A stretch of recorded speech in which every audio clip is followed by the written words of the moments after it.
Bem, já que último painel, eu primeiro quero agradecer aí o convite, parabenizar o Paulo e o Dedé Matéria pela organização e cumprimentar todos vocês que estão resistindo até o fim aqui. Isso é sinal que, além de profissionais, são ativistas da causa. Parabéns. Mas rapidamente, já chamar aqui para a mesa, para esse último painel, o Célio Barbosa, que é presidente da COFENACT, Dr. Mário Sérgio Sobrinho, que é coordenador estadual de política sobre droga, a doutora Tanit Sarsur, que é coordenadora estadual de saúde de Minas Gerais, e o Dr. Vitor Maximiano, que é o secretário nacional de política sobre drogas. O painel se propunha a que se discutisse esses representantes de setores governamentais sobre ações exitosas. Enquanto eles chegam aqui, deixa eu me apresentar. Meu nome é Luiz Carlos Rossini, mas Rossini, como todo mundo me chama, sou vice-presidente da FEBRACT, sou membro da Pastoral da Sobriedade, sou conselheiro do Conselho Estadual de Política sobre Drogas de São Paulo e sou vereador por Campinas também. O Free Mind é um movimento cujo foco principal é a prevenção, né? E o tema desse encontro é o jovem prevenido vale por dois. E eu estava refletindo um pouco sobre esse tema e compreendi que ele faz todo sentido de mostrar que a prevenção é algo importante. Nós sabemos que um dos fatores de risco ou de motivação para o uso de drogas é a pressão do grupo, a influência que um jovem exerce sobre o outro. Muitas vezes a pressão negativa faz com que o jovem entre nas drogas. Então faz todo sentido que, se você tiver uma pressão positiva, pode ajudá-lo a sair das drogas ou até evitar que ele saia. Portanto, um jovem prevenido com informação, conhecimento, o seu comportamento e atitude pode estimular outros a saírem dessa vida ou até evitar que eles entrem. Quer dizer, uma cadeia, a gente pode disparar uma cadeia de ações para criar uma sociedade mais resistente às drogas. Eu queria combinar uma coisa com os nobres, são autoridades, pessoas que vieram de outros estados para participar desse momento. Algumas têm horário de voo, então nós vamos ter que realmente fazer um exercício de síntese pelas mesas, cada um teria até 15 minutos para expor. Eu vou pedir, se vocês toparem, a gente tentar fazer uma fala em 10 minutos cada um. E aí eu queria fazer um desafio. Talvez que todos pudessem fazer um exercício. Que os senhores se despojassem da condição, do cargo, das funções, e nesses 10 minutos falassem como cidadãos, como pais, mães, como cristãos, como filhos de Deus, e que abrissem o seu coração para a visão que foi formada lastreada na experiência da vida, pudessem falar o que o governo pode fazer para contribuir com as ações de prevenção, quais as dificuldades reais existentes e de que forma a sociedade e o movimento Free Mind pode ser parceiro para a gente conseguir potencializar as ações de prevenção no nosso Brasil. É um esforço. O Paulo tem começado assim: primeiro as mulheres, não é? Então, seguindo essa ordem, Tanit, é uma alegria estar novamente com você aqui. Obrigado. Boa tarde a todos, né? Finalzinho de tarde, finalzinho de evento. Primeiro, só rapidinho, queria muito agradecer o convite para estar aqui hoje.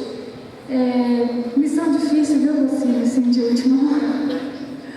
Mas eu, como cidadã de Minas Gerais, eu venho do governo de Minas, passar um pouquinho a minha experiência para vocês. Grávida, né? Estou aqui esperando meu primeiro filho.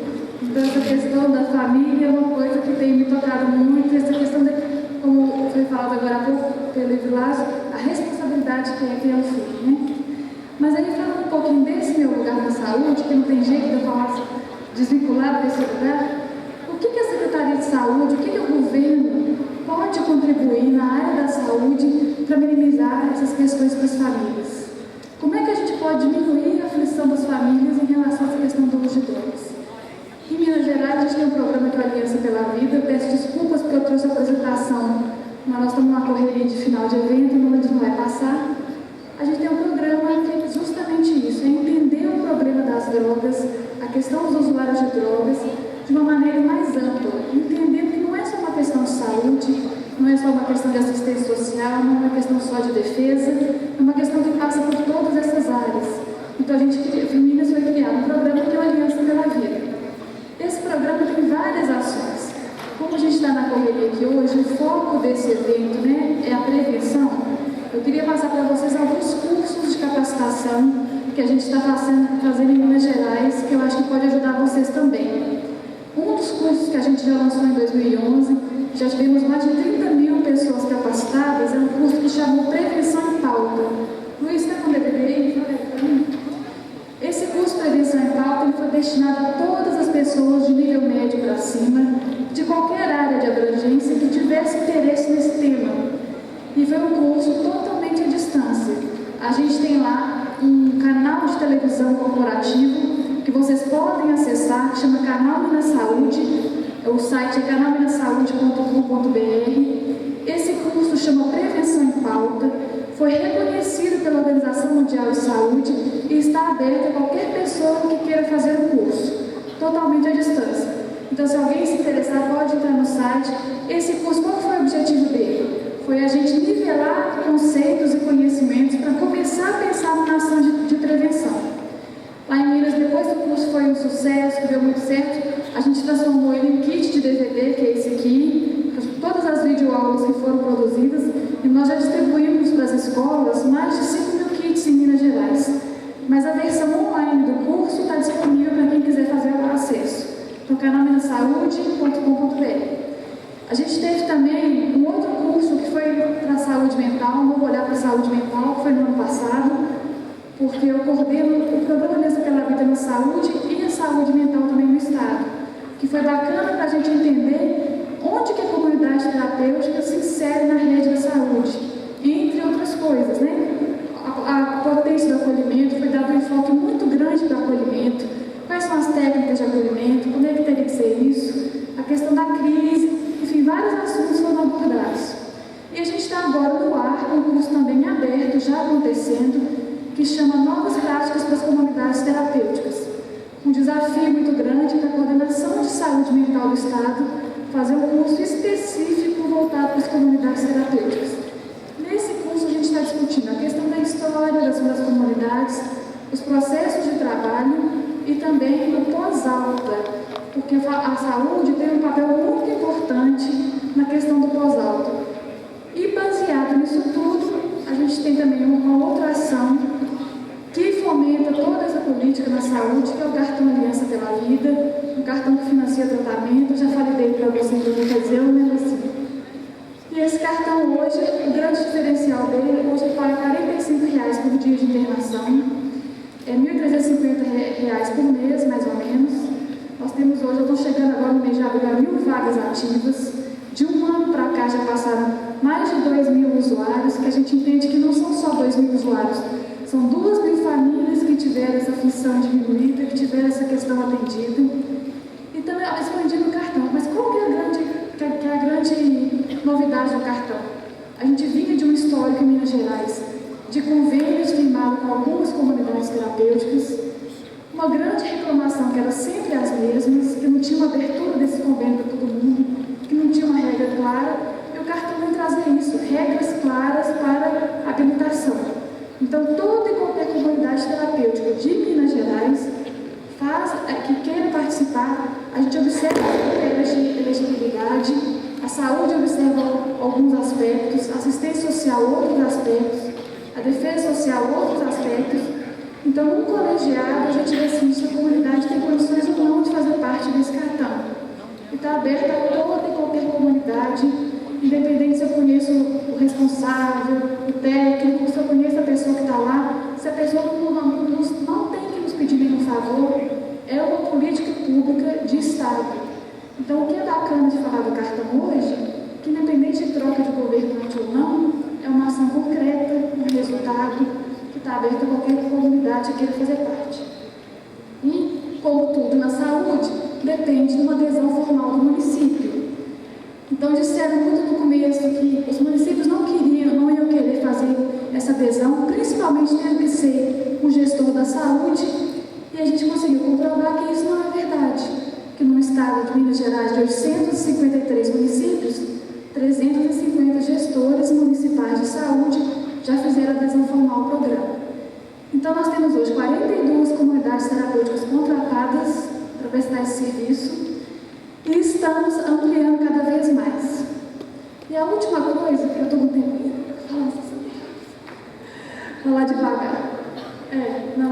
E uma outra ação que é super importante, que a gente está lançando agora em Minas Gerais, é um curso de pós-graduação, entendendo que não tem prevenção, não tem tratamento, se o profissional não está capacitado para isso. Então, é um curso de pós-graduação em gestão de ações intersetoriais em álcool e drogas. Então, são 2.000 vagas, também totalmente custeadas pela saúde, que nós vamos agora abrir no estado de Minas Gerais. E essas 2.000 vagas também, entendendo que é uma questão mais ampla, para profissionais de saúde, educação, assistência social e defesa social, e muito preocupados com o perfil de quem vai fazer esse curso, porque o foco é gestão. Qual que é o nosso interesse com esse curso? Que o gestor local, o gestor de um serviço, possa multiplicar isso em ações concretas, intersetoriais no seu município. Então, nós temos hoje esse curso que está sendo agora, vai ser aberto as inscrições, para as aulas começarem agora em junho, porque esse é o outro filho que eu quero parir antes desse, porque tem 2 anos que a gente está nesse projeto. Então, é isso que eu queria trazer para vocês. Então, assim, um pouquinho das nossas ações, pena que eu estou falando muito rápido para vocês, mas eu convido vocês a entrarem no site do canal Minha Saúde, conhecerem o nosso instrumento de educação à distância e falar assim que, como cidadão, é possível uma relação muito bacana da saúde com as comunidades terapêuticas. É possível a gente estabelecer uma relação de respeito, de confiança, entendendo que o usuário tem várias necessidades e são diferentes e que os serviços se completam. Então, não tem nenhum serviço que é único, que vai dar conta de toda a demanda e de toda essa questão de dependência química. Então, nós estamos em Minas Gerais trabalhando para ser de fato um trabalho em rede, onde os serviços se completam e que a gente possa de fato atender as famílias nas suas angústias. É isso, então eu queria falar rapidinho para vocês. Obrigada. Bem, boa tarde a todos e todas. Agradeço muitíssimo o convite. Rossini, meu caro, acho que é a segunda vez que nos encontramos e no palco. No meu caso, sem cantar. Eu também. Eu quero também cumprimentar os amigos aqui, a Tanit, Mário Sérgio Sobrinho, Célio Barbosa, amigos e companheiros de jornada, né? Temos nos encontrado em várias atividades, em vários eventos importantes. Com o Mário tivemos essa semana, há pouco, um evento em que nós, com outros 4 países do Brasil e mais 4 países, tratamos justamente da dependência química do crack, aquilo que nós no evento chamamos de cocaínas fumadas, tendo em vista que em outros países esta droga e a sua forma de uso se dá com uma outra denominação nos nossos países vizinhos. Mas eu falo rapidamente também sobre isso.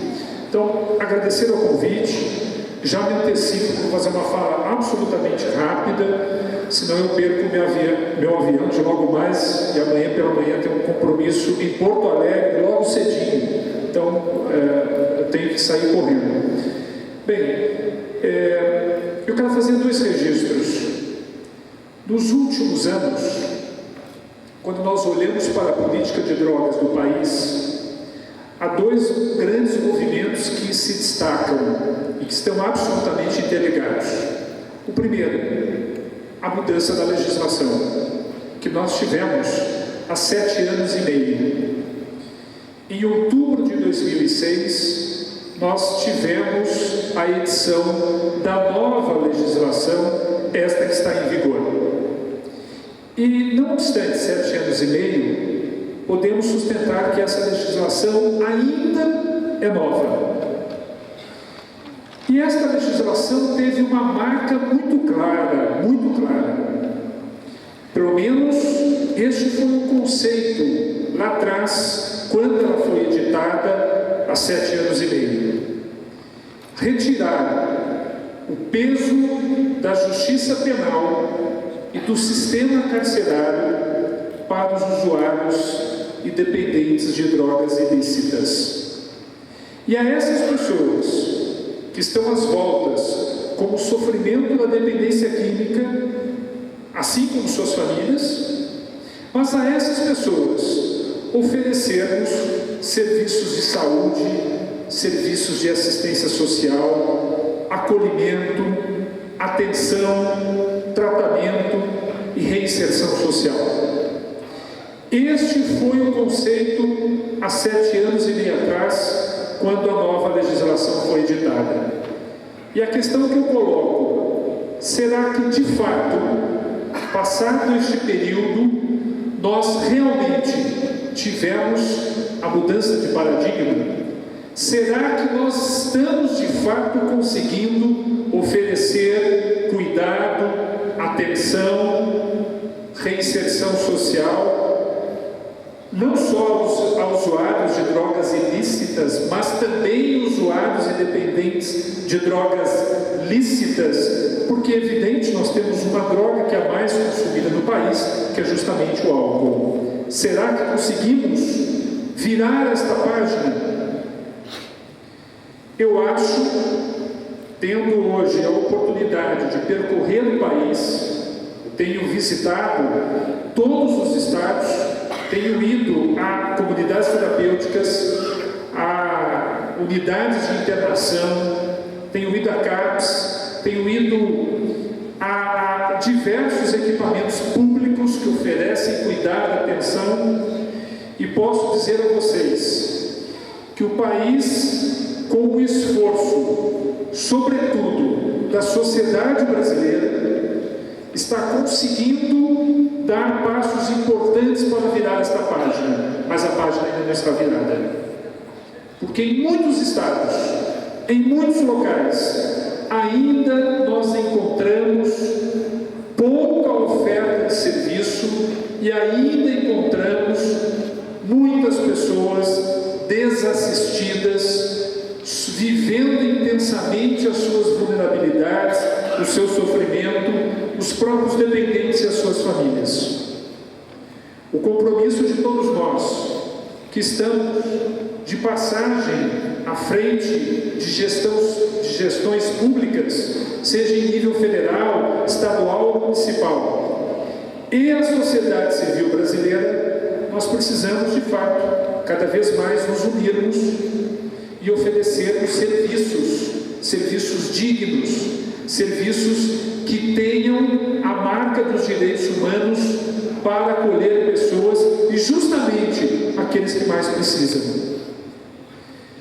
O segundo fenômeno que eu identifico dentro deste universo, eu disse que neste pouco tempo eu queria fazer 2 registros. O segundo registro, e este ultrapassa o período de 7 anos e meio, que é o primeiro registro, que foi a edição da lei. Esse segundo registro é hoje um fato real, concreto, que todos nós convivemos, que é o aumento da dependência do crack, da cocaína fumada. Quem é o perfil? Quem é esta pessoa que é um usuário regular de crack? Quais são as consequências para quem faz o uso regular de crack? Nós temos hoje pesquisas, a Senad debruçou-se contratando uma instituição deste país, que foi a Fundação Oswaldo Cruz.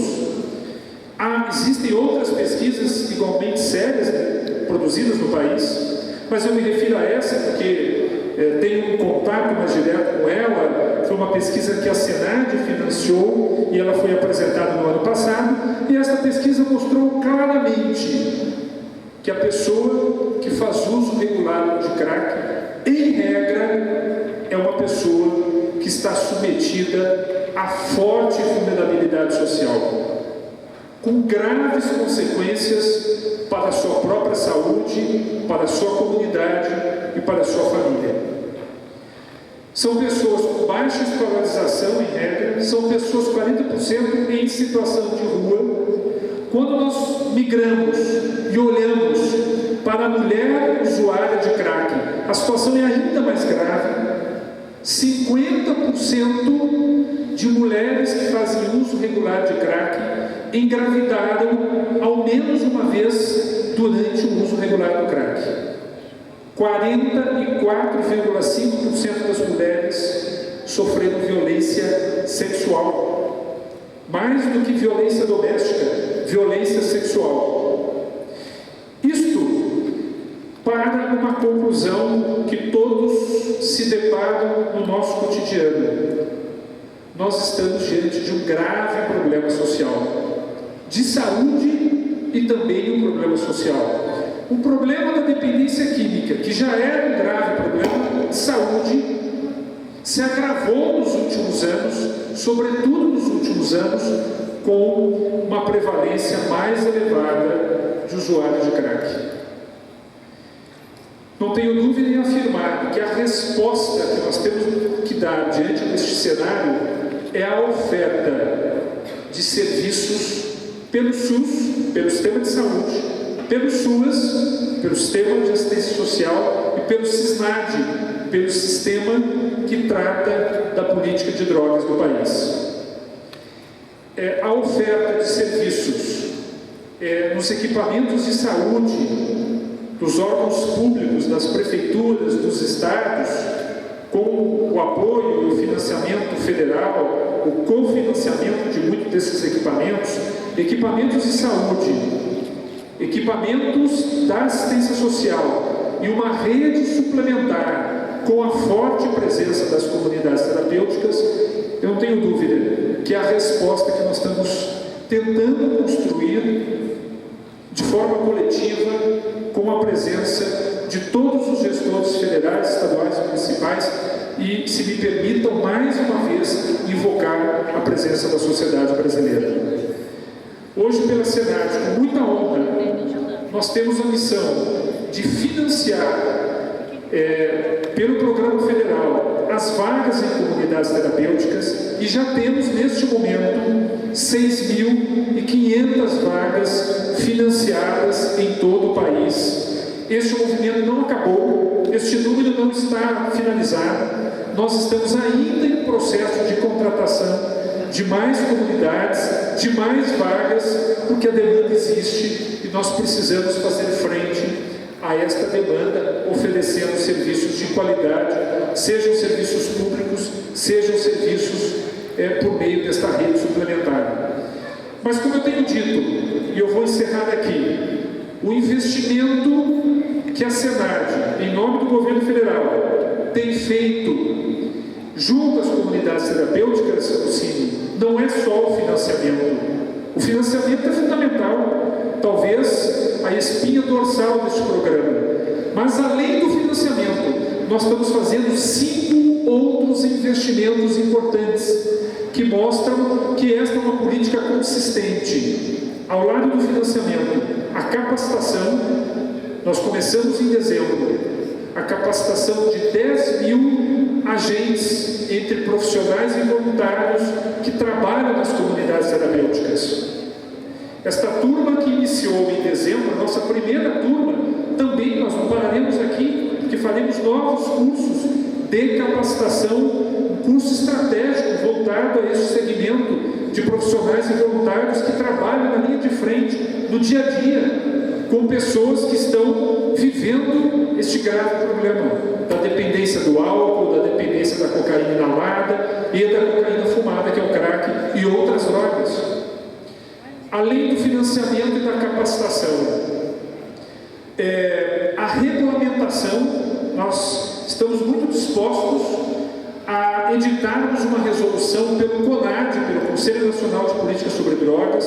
Temos um grupo constituído, realizaremos audiências públicas, o trabalho está começando agora. Aqueles que tiverem interesse, participem conosco, porque esse trabalho será completamente aberto, com a participação de todos, repito, com audiências públicas que serão realizadas. Nós queremos ter um marco regulatório para o funcionamento das comunidades que, combinado com a RDC 29, será o conjunto de regras para regular o funcionamento dessas entidades pelo país afora. A quarta ação tocante às comunidades. A regulação das vagas com a participação das comunidades, com a participação da saúde e da assistência social, porque queremos cada vez mais buscar esta aproximação tão importante, tão cara para o país, que é a aproximação entre as áreas da saúde, a área de assistência social, a área de política de drogas, e aqui incluo as comunidades terapêuticas, numa rede que atue sem sobreposição, sem um diminuir o trabalho do outro. Ao contrário, o país não pode se dar ao luxo de disputas ideológicas que não caibam e que comprometam a boa prestação desse serviço.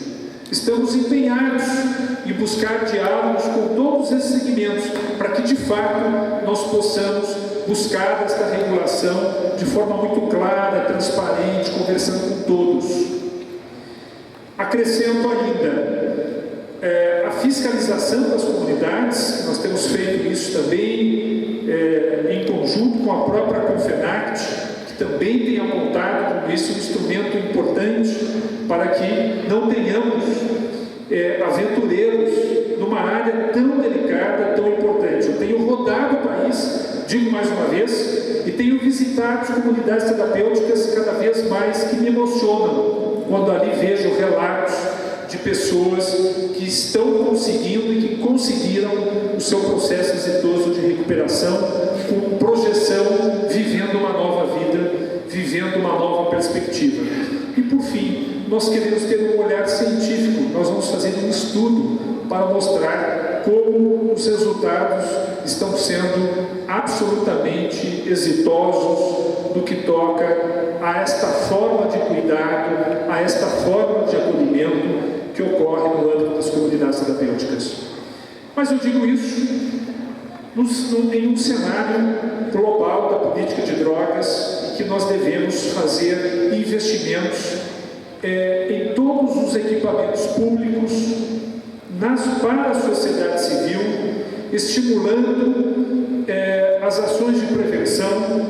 E aqui, com muita satisfação, também anuncio: nós publicamos há cerca de 15, 20 dias 2 editais para financiamento de projetos de prevenção em municípios brasileiros e projetos de prevenção que venham a ser realizados por ONGs. Os editais estão abertos para recebimento de propostas, sejam por parte de municípios, e serão privilegiados no processo de escolha, pelas regras definidas no edital, os municípios de maior vulnerabilidade, aqueles com os índices de desenvolvimento social mais baixos, no processo de seleção, de acordo com as regras ali estabelecidas. E, junto ao terceiro setor, nós também financiaremos projetos que envolvam a cultura, que envolvam o esporte, como instrumentos de prevenção. É muito importante, aqueles que tiverem interesse, participem, façam as suas propostas. Os editais estão disponíveis na página da Senad, que é o www.senad.gov.br, com oferta de serviços de prevenção, com cuidado, tratamento, acolhimento, reinserção social, com este equilíbrio maior, com a redução da demanda. A redução da demanda, nós englobamos esse conjunto de serviços de prevenção, cuidado, tratamento e reinserção social. Com este conjunto de ações, eu não tenho dúvida, nós conseguiremos buscar cada vez mais os resultados que todos nós queremos, almejamos e desejamos, que é, de fato, diminuir a dependência química e, sobretudo, diminuir o sofrimento das pessoas e das famílias que estão às voltas com este grave problema. Eu vejo hoje muita mobilização do país e concluo aqui dizendo que o Free Mind é a essência desta mobilização, a presença de vários atores de diversos estados mobilizados em torno desta causa. É isto que o país precisa. Contem com a SENAD, nós estamos à disposição para esse diálogo, para a construção da oferta de serviços dignos, para a construção de ações de prevenção eficazes. Muito obrigado. Eu já peço licença que eu tenho que sair correndo, mas vamos em frente. Mais uma vez, muito obrigado. Assim a todos. Nós é que agradecemos, e as comunidades terapêuticas realmente encontraram no Dr. Vitório Maximiano um aliado.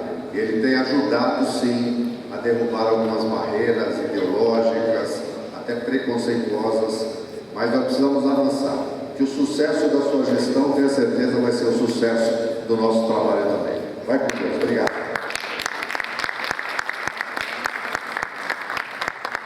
E eu queria pensar, né, dentro desse universo de prevenção, tratamento e reinserção social, pensar em algumas ações que o cidadão consegue visualizar, consegue compreender e muitas vezes considerar que naquela ação pública existe um retorno, existe um efeito bastante relevante, bastante útil à sociedade. Eu pensei aqui em falar para vocês sobre a coordenação de política de drogas, que está na Secretaria da Justiça do Governo do Estado. Ela tem uma ação chamada um curso de intervenção breve. O que é esse curso de intervenção breve? É um curso que é realizado atualmente em 7 regiões do estado, atingindo 35 municípios, para identificar, para ensinar as pessoas, para conversar com as pessoas, para que elas possam, de uma maneira simples, detectar casos de abuso, especialmente de álcool, na escola, nas pessoas que acessam os serviços públicos, e mais do que isso, congregar essas pessoas dos municípios para que elas próprias possam se articular e projetar naqueles pequenos municípios dos quais elas são originárias ações para trabalhar com prevenção às drogas. Então é uma medida, uma providência, uma capacitação que a coordenação tem realizado, que vai atingir 7 regiões do estado, mais de 35 municípios, e especialmente os menores municípios, aqueles municípios que não têm mais do que 50 mil habitantes. Eu queria falar também um pouquinho, dentro da área do meu trabalho, sobre o plantão jurídico que é feito no CRATOD, no Centro de Referência de Álcool, Tabaco e Outras Drogas. Então se pensa, para que tem um promotor, para que tem um juiz, para que tem um defensor público e um advogado atendendo as pessoas que vão buscar algum tipo de encaminhamento para a questão da dependência química? Muitas vezes a questão da dependência química, pela sua complexidade, pela sua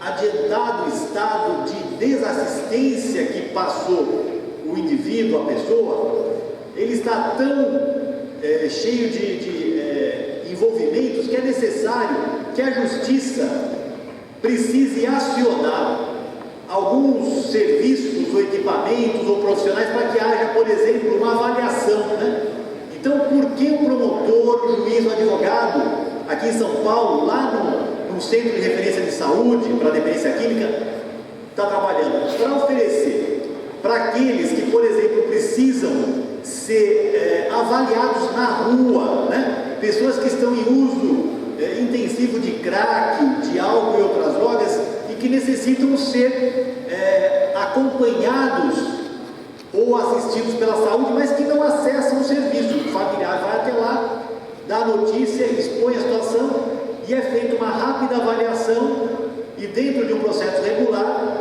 se determina que haja uma busca ativa para que profissionais da saúde vão até aquele ponto da rua e conversem com a pessoa, procurem motivá-la para que ela venha ao serviço ou não, mas que avaliem aquela pessoa para falar sobre as necessidades que ela tem no campo da saúde. O professor Laranjeira falou aqui sobre o Recomeço Família, que é uma ação que envolve a comunidade e envolve servidores públicos, né, assistente social ou psicólogo e um conselheiro para estar na comunidade em regiões distantes aqui da cidade de São Paulo e algumas cidades circunvizinhas como Ferraz de Vasconcelos, Campinas, Jundiaí, Francisco Morato, para que esses profissionais possam oferecer para as famílias orientação, apoio, informação, para que elas possam conseguir conviver com a questão da dependência, não mantendo aquela questão perenizada entre elas, mas para que elas possam acessar os serviços que a comunidade mais ou menos distante oferece para conseguir, de alguma maneira, atenção para aquele seu familiar. Quero falar também um pouquinho sobre uma outra ação que, como cidadão, me salta aos olhos, que não é nova, né? É muito antiga. Tem mais de 70 anos no mundo, que é a ação dos chamados grupos de mútua ajuda. Quando o poder público consegue olhar e consegue respeitar o trabalho que o grupo de mútua ajuda realiza, ele amplia o seu raio de atuação, conseguindo fazer com que as pessoas e as famílias que estão envolvidas com a dependência química, elas possam ter desses grupos um apoio necessário. Nós sabemos a importância do tratamento médico, psicológico, terapêutico, mas não se pode negar que o grupo de mútua ajuda ele pode oferecer um auxílio muito importante para as pessoas que estão estáveis, que vão entrar no processo de recuperação, que é um processo muitas vezes e normalmente é para a vida toda. Então, como cidadão, eu vejo que os grupos de mútua ajuda são equipamentos, são serviços comunitários que necessitam ser olhados com respeito, com consideração pelo poder público, e assim nós procuramos fazer nas ações aqui do Estado de São Paulo. E para finalizar, eu queria dar um testemunho pessoal da ação que nós estamos realizando com as pessoas da frente de trabalho.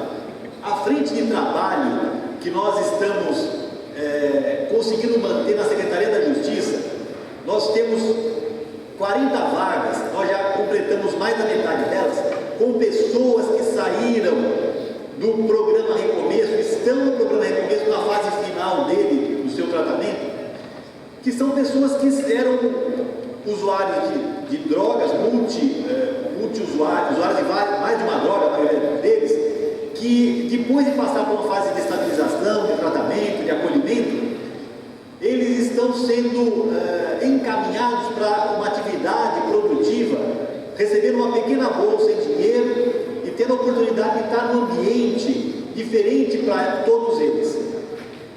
Ontem eu conversava aqui com o padre Renato, e ele falava para mim, uma pequena conversa, sobre a dificuldade que é atender uma pessoa que perdeu a esperança, que deixou de amar e de ser amada. A frente de trabalho e o que vocês nas comunidades terapêuticas fazem, nas entidades religiosas, nada mais é do que aproximar a pessoa que está sendo inserida, que está se inserindo no contexto social, está se reinserindo, aproximá-la da igreja, da casa evangélica, do trabalho, como faz a frente de trabalho, da comunidade, da sua família. Então, esse trabalho de articulação, ele para mim, dos mais necessários para que você possa trabalhar realmente com o dependente químico. Então, nós não precisamos, não devemos só olhar para o tratamento como sendo a medida exclusiva. Não, após ele, a reinserção social, o reatamento de vínculos com a família, a busca de uma atividade produtiva, a reaproximação dele com valores, voltar a se considerar como cidadão, uma pessoa produtiva, uma pessoa íntegra, e deixando para trás, né, a questão da droga. Então eu penso, para finalizar, que nós temos algumas ações, mas como cidadão, né, essas que eu apontei para vocês, são aquelas que para mim me traz maior satisfação de ver implementadas, trabalhadas e reforçadas. E oferecer para aquele que está no processo de tratamento, de recuperação, a escolarização, né, a volta à escola, o trabalho, a reaproximação com a família, o reatamento dos vínculos da espiritualidade, né, são medidas, são providências que são muito necessárias e importantes. Nós temos aqui várias pessoas que trabalham com a dependência química, com as comunidades, com serviços paralelos, né? E eu creio que é a força de vocês, né, que é o empenho de vocês, que é o coração de vocês que move o trabalho que vocês realizam. Nós não esperamos que outros argumentos ou outras motivações sejam mais fortes que essa, né? Todos nós temos que sobreviver, temos que ter nossa renda, mas é o coração, é a vontade, é o ânimo, é a coragem que vai nos manter unidos, né? E o FreeMind é uma demonstração disso, né? Trabalho, união, abnegação, ação e mobilização para que todos nós possamos amanhã acordar mais bem dispostos, mais alegres, porque dormimos bem em razão de termos trabalhado e termos contribuído com o bem-estar de alguma pessoa. Muito obrigado e abraço. Obrigado. Tudo isso com amor. Queria chamar o Paulo, mas só para entender a importância do FreeMind, eu queria contar uma história em 1 minuto. Na China, numa plantação de arroz, as plantações de arroz se dão em zonas alagadiças e muitas vezes se fazem caminhos para as pessoas poderem andar.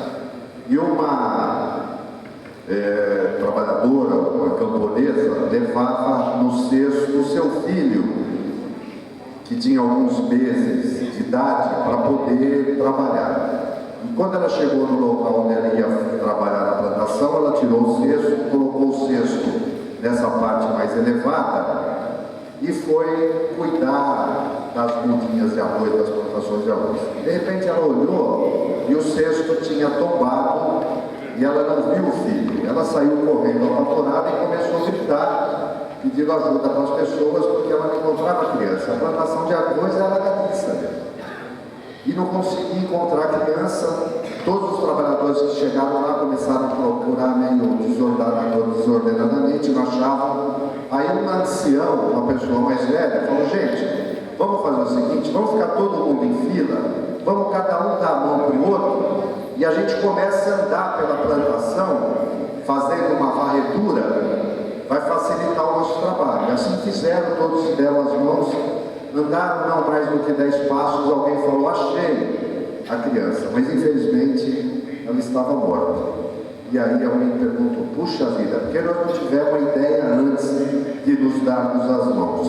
O que o FreeMind está fazendo isso é chamando todos nós para nos darmos as mãos para evitar que outras crianças e jovens venham a morrer.